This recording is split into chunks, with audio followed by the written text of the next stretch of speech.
El niño de la carretera. No era la primera vez que manejaba de noche, ni sería la última. En el negocio de ser taxista, especialmente en las afueras de Asunción, Paraguay, las horas nocturnas traen consigo el silencio pesado de las carreteras vacías y el zumbido monótono del motor que se mezcla con el cantar de los grillos. Había algo casi terapéutico en esa soledad. Después de días ajetreados, las madrugadas eran mi momento de calma, donde las carreteras serpenteantes se extendían interminables bajo el cielo despejado y estrellado. Aquel turno parecía ser uno más de los tantos que había realizado. La ciudad dormía, y solo algún que otro conductor pasaba a mi lado, con las luces bajas y la mirada fija hacia adelante. Eran las 2 de la mañana cuando decidí salir a las afueras, buscando algún cliente rezagado o tal vez un viaje hacia algún barrio periférico. Fue entonces cuando lo vi. El niño caminaba solo por la carretera. No tendría más de 8 o 9 años. Llevaba una camiseta blanca que reflejaba la luz de los faros de mi taxi y unos pantalones cortos oscuros. Se movía lentamente, casi tambaleándose, como si estuviera cansado o perdido. No podía dejarlo allí. Ningún niño debería andar solo a esas horas, especialmente en una zona tan solitaria. La oscuridad que envolvía la carretera me hizo sentir una incomodidad inusual, pero traté de ignorarla. Tal vez había tenido una pelea con sus padres o se había escapado de casa. Reduje la velocidad y el chirrido de los frenos rompió el silencio. ¿Qué hace solo a estas horas?, pregunté, aunque no esperaba respuesta inmediata. El niño levantó la vista lentamente, sin mostrar ningún asombro. Se acercó al taxi, y en un movimiento mecánico abrió la puerta y se sentó en el asiento trasero. Algo en su forma de moverse me resultó extraño, pero lo atribuí a que estaba cansado o asustado. ¿A dónde vas?, le pregunté mientras ajustaba el espejo retrovisor para verlo mejor. Vivo en el barrio San Roque, respondió en un susurro. Su voz era baja, como si no hablara con frecuencia.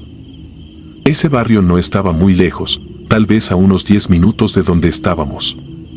Mientras ponía el coche en marcha, noté que el niño mantenía la mirada fija en la ventana, observando el paisaje oscuro que pasaba rápido a su lado. No hizo ningún movimiento. No se giró ni intentó hablar más. Un silencio incómodo llenaba el auto, solo roto por el suave ronroneo del motor y el ocasional crujido del asiento trasero, como si alguien se moviera ligeramente, pero al mirar por el espejo retrovisor, él permanecía inmóvil.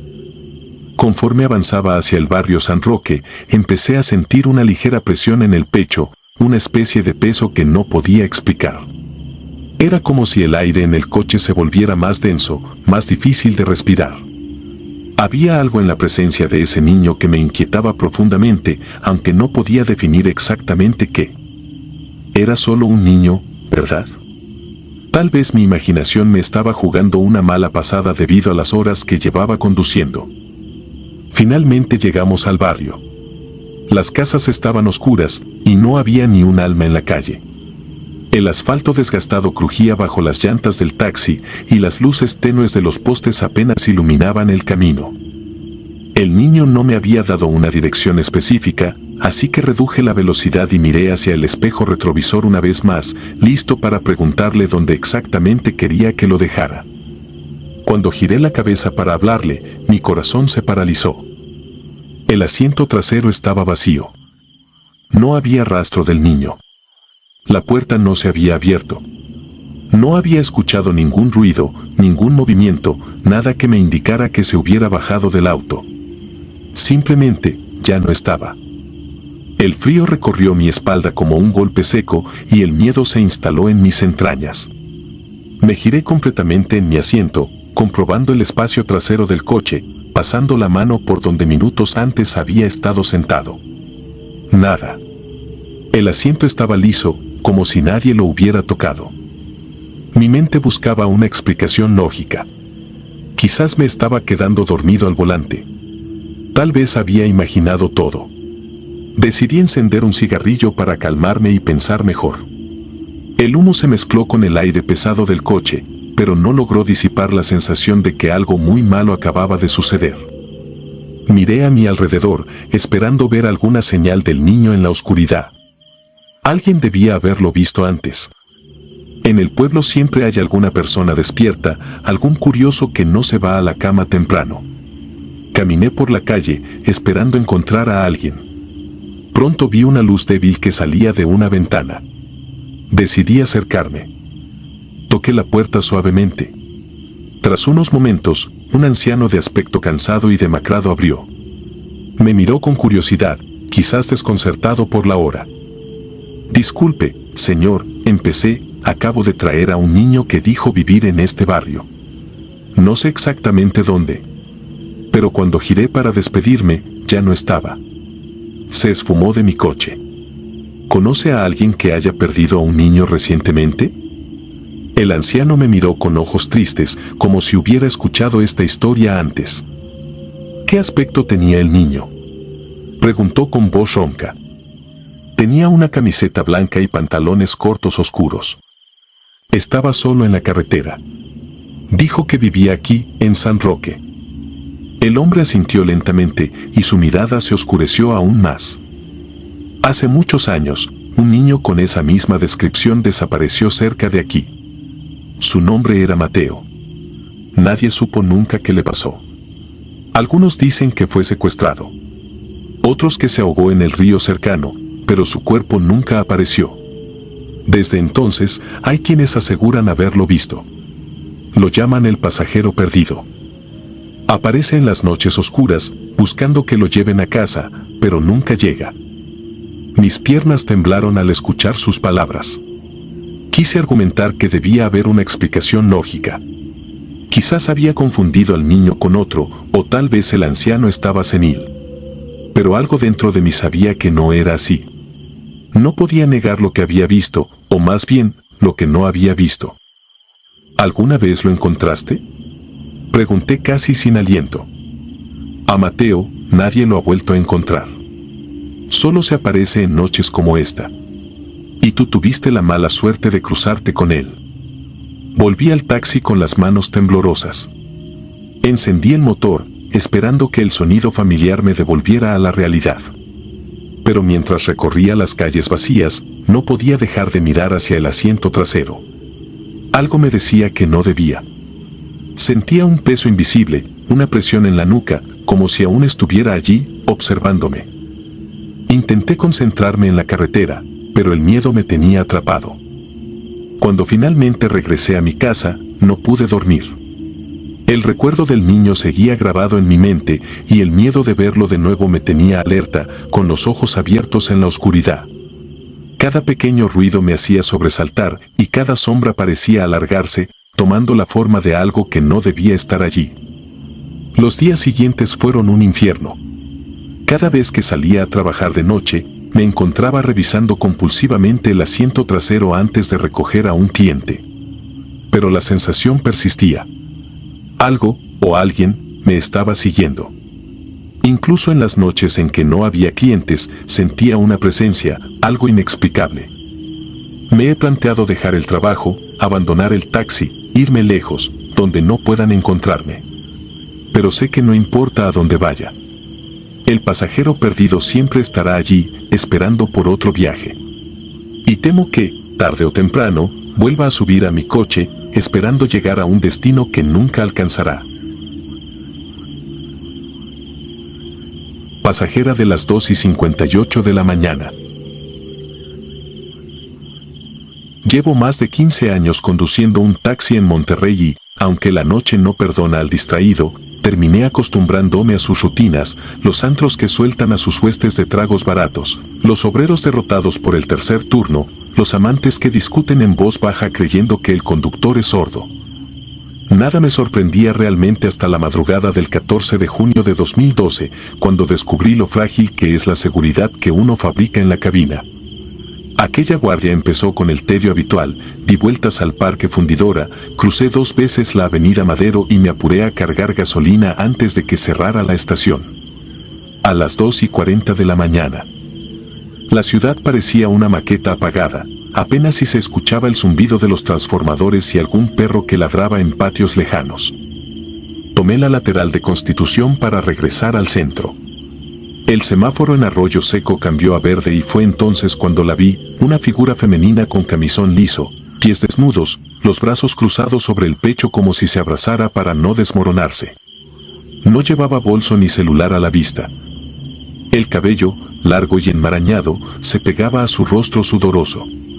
Levantó la mano con un gesto que no era un saludo sino el último recurso de quien se ha quedado sin opciones. Frené más por reflejo que por solidaridad. Sentí ese tirón instintivo que surge cuando algo no cuadra y, aún así, liberé el seguro de la puerta trasera.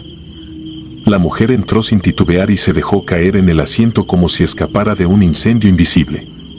Mantuvo la vista fija al frente, respiraba entrecortado.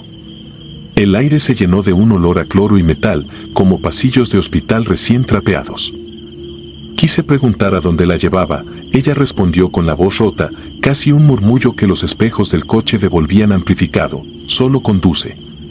Pensé en la regla número 1 del oficio, nunca cuestionar demasiado, y arranqué rumbo a Gonzalitos, imaginando que quería llegar al hospital universitario. Avanzamos 2 calles sin cruzar palabra. El silencio se me hizo una tela pegajosa en la piel. Miré el retrovisor, su rostro seguía tenso, la mirada fija en el vacío, la mandíbula trabada, había marcas rojizas alrededor de su cuello, como si la hubieran sujetado con fuerza minutos antes. Volví la vista al camino, sintiendo un hormigueo que corría del estómago a la nuca. De repente la pasajera musitó, disminuyó la música. No entendí. Ni siquiera traía el radio encendido. Giré un poco la cabeza, confundido, y descubrí que me observaba directamente. Sus ojos parecían vidrios empañados por dentro. Repetí, ¿la música? Ella negó con un gesto brusco, apretándose los brazos. Viene bajando, el ruido. Mi pulso se aceleró. Alguien que habla en acertijos a esas horas solo trae 2 explicaciones, drogas o desesperación. Pero había algo más, una convicción extraña en su tono, como si describiera un fenómeno que yo también debía notar. Intenté anclarme a la lógica y pregunté por una dirección. No obtuve respuesta, solo esa respiración acelerada que se convertía en un gemido ahogado. Poco después, su celular vibró. La luz azul iluminó la cabina y reveló que las uñas de sus manos estaban rotas, algunas sangraban. La pantalla mostraba, casa, fijo. La mujer soltó el aparato como quien suelta una serpiente. Sin pensarlo, tomé el teléfono que había caído sobre la alfombrilla. Del otro lado, una voz masculina pronunció mi nombre, Esteban, como si supiera exactamente con quién hablaba. Aquello me detuvo el aliento. No me presenté cuando ella subió, ni traigo identificación visible salvo la credencial en la guantera. Respondí con un tímido ¿quién habla?, sintiendo que cada curva del asfalto se volvía más oscura. Soy el esposo, o lo era, no lo sé. Mi mujer no está bien. No debería estar con ella, se lastima y lastima a quien la ayuda. Hizo una pausa que sonó a contención de llanto. Por favor, deje que vuelva a casa. Allí podemos controlarlo. Usted corre peligro. La frase controlarlo me hizo pensar en drogas psiquiátricas, en camisas de fuerza televisivas, en historias de urgencias que uno escucha sin querer. Quise mirar de nuevo por el retrovisor, pero el vidrio me devolvió un reflejo distinto. Ya no era la mujer acurrucada sino un rostro tenso con los labios estirados en una sonrisa flaca, imposible para alguien que acababa de suplicar silencio. Su piel parecía más pálida, como si la luz interior la drenara. Parpadeé, dudando de mis ojos. La voz masculina seguía en el auricular, suplicando que me detuviera. Fue cuando ella habló por primera vez con calma, sin el temblor previo, ya es tarde, Esteban. Así, de corrido, envolviendo mi nombre en una pronunciación casi cariñosa. Sentí un frío líquido recorrerme el estómago. Apretó los dedos en el asiento, hundiéndolos como garras. Soltó una carcajada corta, seca, y su cuerpo se inclinó adelante con un ímpetu antinatural. No había manera de preverlo, se abalanzó entre los asientos, un relámpago blanco que me rodeó el cuello con una presión absurda para su complexión frágil. El taxi derrapó al pegar el volante contra la acera, el claxon se activó en un gemido continuo. Perdí la visión por segundos cuando su antebrazo me cubrió los ojos. Intenté frenar, pero en la confusión pisé el acelerador, subimos a la banqueta y chocamos contra una caseta telefónica oxidada. El golpe me lanzó contra el cinturón, el cristal frontal se astilló como hielo quebrado. La presión desapareció. Volteé mareado, la mujer yacía contra la puerta trasera, el hombro desencajado, una línea de sangre le corría por la sien. Mi garganta ardía y olía a hierro y plástico quemado. No recuerdo cuánto tardé en salir tambaleando al camellón, solo sé que la sirena de un guardia privado sonaba a la distancia. Mientras trataba de estabilizar mi respiración, la pantalla del celular aún encendida vibró otra vez. Contesté, la misma voz preguntó mi ubicación con premura, sin regaños, sin amenazas. Se la di balbuceando. No sé si colgó o la batería murió, pero el aparato se apagó en mi mano. 10 minutos más tarde, un coche sedán blanco se detuvo detrás del mío, luces de emergencia parpadeando. El hombre que bajó era más joven de lo que imaginaba, ojos ojerosos, camisa manchada de algo parecido a yodo. Ni siquiera miró mi taxi primero, corrió hacia la mujer, palpó su pulso, le acomodó el brazo y con una facilidad que me pareció ensayada la cargó hasta su vehículo, acostándola con cuidado. Se acercó para disculparse. Dijo llamarse Octavio, mencionó algo sobre crisis disociativas, sobre la puerta de la terraza que su hijo dejó sin seguro, sobre la medicación que aún no ajustaban. Mientras hablaba, noté la manga rota de mi camisa y las medias lunas moradas que empezaban a formarse en mi cuello. Octavio bajó la mirada, quizá avergonzado, y murmuró que cubriría los gastos del vidrio, que enviaría un equipo a mover el taxi. Le creí, pero eso no borraba el temblor involuntario que seguía corriéndome por la espalda. Le pregunté qué sucedía exactamente cuando ella desaparecía. Alzó los hombros con resignación, olvida quién es o cree ser alguien más.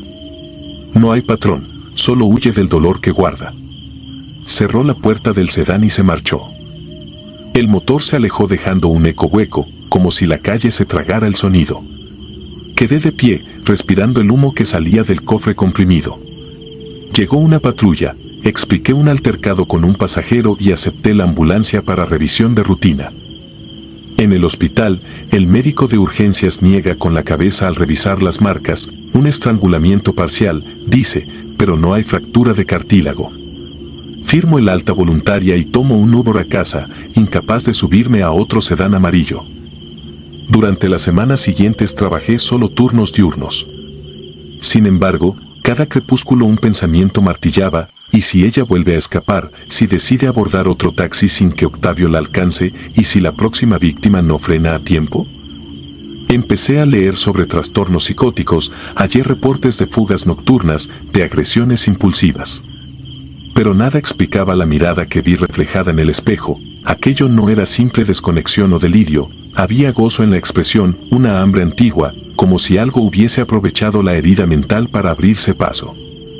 3 meses después recibí un sobre sin remitente. Dentro había 2 cosas, un recibo pagado de un taller, parabrisas y defensa de mi taxi, y un recorte de periódico local. La nota hablaba de una mujer hallada inconsciente a 3 kilómetros del río Santa Catarina, identificada como paciente psiquiátrica desaparecida.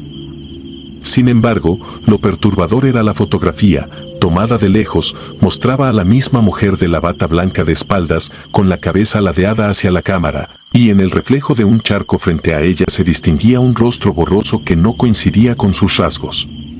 Parecía un hombre sonriendo. Doblé el recorte y lo guardé en la guantera del nuevo coche que conseguía crédito. Cierro la puerta cada inicio de guardia, respiro hondo y prendo la luz del techo para revisar a quién sube, es mi liturgia personal. Desde entonces he descubierto algo, el miedo verdadero no tiembla, calcula. Se sienta detrás de ti, conoce tu nombre sin que se lo digas y espera el instante exacto para envolverte el cuello. Tal vez, una de estas noches, vuelva a presentarse disfrazado de algo frágil que pide ayuda. Y quizá yo vuelva a detenerme, porque hay instintos que no se educan.